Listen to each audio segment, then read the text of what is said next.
adalah kami umumkan untuk update partai pada sesi siang di hari kedua. Untuk gelaran 1 sedang berlangsung partai seni. Gelaran 1 sedang berlangsung partai seni. Gelaran 1 sedang berlangsung partai seni. Gelaran 2 sedang berlangsung partai ke-23. Gelanggang 2 sedang berlangsung partai ke-23.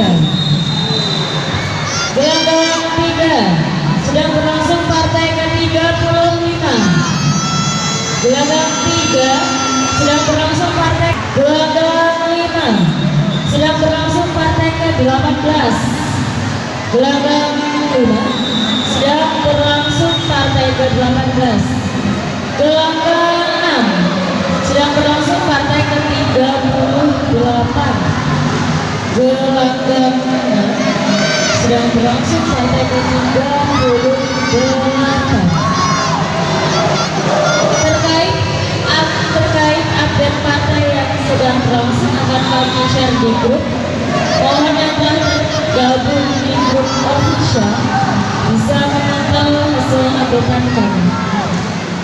Kemudian untuk atlet yang telah bertanding silahkan bisa melakukan cetak sertifikat di ruang printer.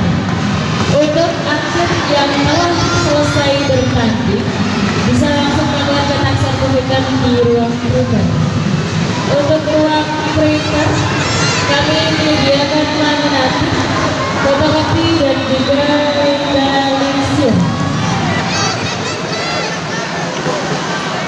Kemudian untuk teman-teman yang mau cari jersey dengan kualitas premium dan tentunya harga terjangkau, silakan nanti bisa kunjungi stand Ivara yang berada di depan pasar luar. Terima kasih.